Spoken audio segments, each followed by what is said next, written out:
जाऊ राजा, निवडणुकी झाल्या, अनेक शिवजयंती झाल्या. आता जरा तुमच्याशी मन मोकळं बोलावं असं मनात साठलं होतं. अशी जरा तुमची माफी पण मागायची होती. जगदांबा जगदांबा जगदांबा प्रतिपचंद्र लेखे व वर्धिष्णु विश्ववंदिता, प्रतिपचंद्र लेखे व वर्धिष्णु विश्ववंदिता. शहासुनो शिवस्वेशा मुद्रा भद्राय राजते, शहासुनो शिवस्वेशा मुद्रा भद्राय राजते. हीच ती जिजाऊजीने घडविले शिवछत्रपती, या राष्ट्रमाता राज्यमाता विश्वमाता जिजाऊ मासाहेब. छत्रपती शिवरायांना माझा मानाचा मुजरा, मानाचा मुजरा, मानाचा मुजरा. मित्रांनो, छत्रपती शिवाजी महाराज म्हणजे कोण? छत्तीस हत्तींचे बळ असणारे, त्रस्त मोगलांना मिळणारे, परत न फिरणारे, तिने जगात जाणणारे, शिस्तप्रिय वा वाणिजदे जिजाऊंचे पुत्र, महाराष्ट्राची शान, हार न मानणारे, राज्याचे हित चिंतक, जनतेचा राजा म्हणजे छत्रपती शिवाजी महाराज. शेतकऱ्यांच्या मिरचीच्या देठालाही हात लावू नका, शेतकऱ्यांच्या मिरचीच्या देठालाही हात लावू नका, नाहीतर तुमचे हात कलम केले जातील, असे स्वतःच्या सणाला बजावणारे छत्रपती शिवाजी राजे भोसले. सिंहाच्या जबड्यात घालून हात, सिंहाच्या जबड्यात घालून हात, मोजीन दातही जात मराठ्यांची छत्रपती संभाजी राजे भोसले. गुलामाला गुलामाची जाणीव करून द्या, अरे गुलामाला गुलामाची जाणीव करून द्या, म्हणजे तो बंड करून उठेल. तुम्हाला आम्हाला गुलामाची जाणीव करून देणारे भारतरत्न विश्वरत्न डॉक्टर बाबासाहेब आंबेडकर पृथ्वी शासनच्या मस्तकावर उतरलेली नसून कष्टकरी कामकरी समाजाच्या तळावर बसलेली आहे. हा विज्ञानवादी मानणारे साहित्यरत्न अण्णाभाऊ साठे. वडिलांनी मुलगा नाही शिकविला, अरे वडिलांनी मुलगा नाही शिकविला, तरी तो पापाचा भागीदार झाला. जसे जन्मदिने कर्तव्य त्याची शिकवण देणारे राष्ट्रसंत तुकडोजी महाराज. दगडाच्या मूर्तीत देव नसून तुमच्या आमच्या देव आहे, दगडाच्या मूर्तीत देव नसून तुमच्या आमच्या देव आहे, ही शिकवण देणारे राष्ट्रसंत गाडगे महाराज. शिव तुझे नाव ठेविले पवित्र, शिव तुझे नाव ठेविले पवित्र.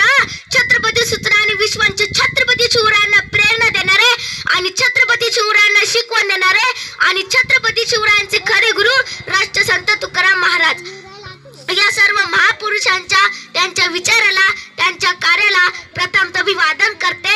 आजच्या कार्यक्रमाचे अध्यक्ष, विचार मंच, उपस्थित असलेले मान्यवर, येथे जमलेल्या तमाम मराठ्यांना, छत्रपतींच्या सपुत्रांना आणि तुकाराम महाराजांच्या वारकऱ्यांना आणि छत्रपती संभाजी ब्रिगेडच्या मर्द मावळ्यांना, माता भगिनींना आणि माझ्या बाल मित्रांनो, छत्रपती शिवाजी महाराज जयंती निमित्त 2 शब्द बोलण्याची आयोजकांनी परवानगी दिली, त्याबद्दल मी तुमचे प्रथम अभिवादन करते आणि माझ्या भाषणाला सुरुवात करते. सूर्य कधी कोणाच्या तळावर झाकत नाही, सूर्य कधी कोणाच्या तळावर झाकत नाही, हिमालय कोणाच्या बापालाही वाकत नाही, हिमालय कोणाच्या बापालाही वाकत नाही. आणि मी खरे बोलते, ही कोणाची बोलायची ताकद नाही, ही कोणाची बोलायची ताकद नाही.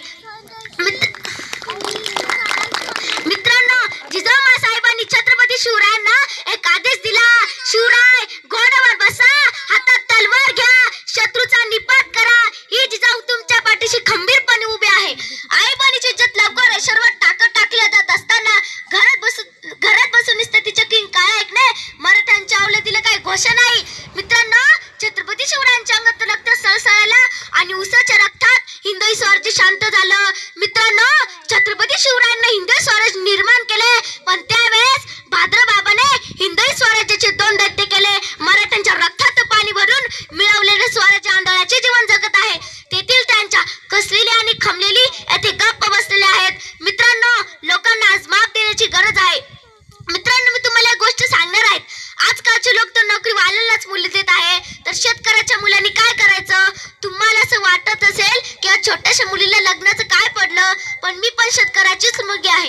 राजा तुम्ही असताना असं कधी झालं नसतं, राजा तुम्ही असताना असं कधी झालं नसतं, कारण माझ्या राजाच्या आयुष्य जर शतककार असतं तर प्रत्येक शेतकऱ्याच्या घराला सोन्याचं दार असतं, सोन्याचं दार असतं, सोन्याचं दार असतं. राजा तुम्ही असताना असं कधी झालं नसतं, राजा तुम्ही असताना असं कधी झालं नसतं, कारण माझा राजा मोठ्या मनाचा गोरगरिबांचा होता. अंधाराला घाबरू नका, आबाळाची साथ आहे, अंधाराला घाबरू नका, आबाळाची साथ आहे. मॉडेल पण वाकणार नाही, मराठाची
तरंगते. मुली परधनियासोबत पळून जात आहे का? कारण काय? त्यांच्यावर संस्कार करणाऱ्या वडिलांनाच आम्ही घरातून बाहेर काढलं किंवा आम्ही पण घराबाहेर पडलो. अरे काय एवढा मोठा त्याग? आणि तो आई बापाचा, त्या बापाने मुलीला शिकवलं, नोकरी लागली आणि छोकरी मिळाली आणि मुलगा कधी तिच्या प्रेमात त्या म्हातारा आई वडिलांना विसरला.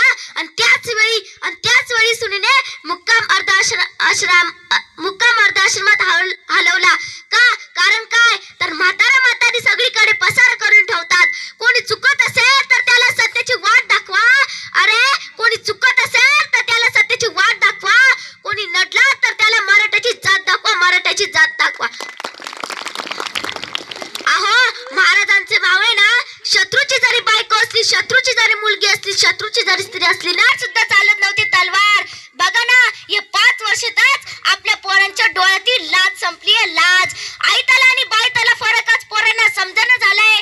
3 वर्षाच्या आणि 10 वर्षाच्या मुलींवरती बलात्कार होतो. बघा ना, कुठल्याही मुलीवरती वाकडी नजर टाकताय. घरात आपली बहीण आहे, तिच्यावर वाकडी नजर टाकताय. हे लक्षात आलं पाहिजे. तुम्ही कोणाकडे बघताय, कसं बघताय, याच्यावरती फार गोष्टी अवलंबून आहे. राजा तुम्ही पुन्हा जन्मल्या. राजा आम्हाला खूप भीती वाटते. राजा तुम्ही पुन्हा जन्मल्या.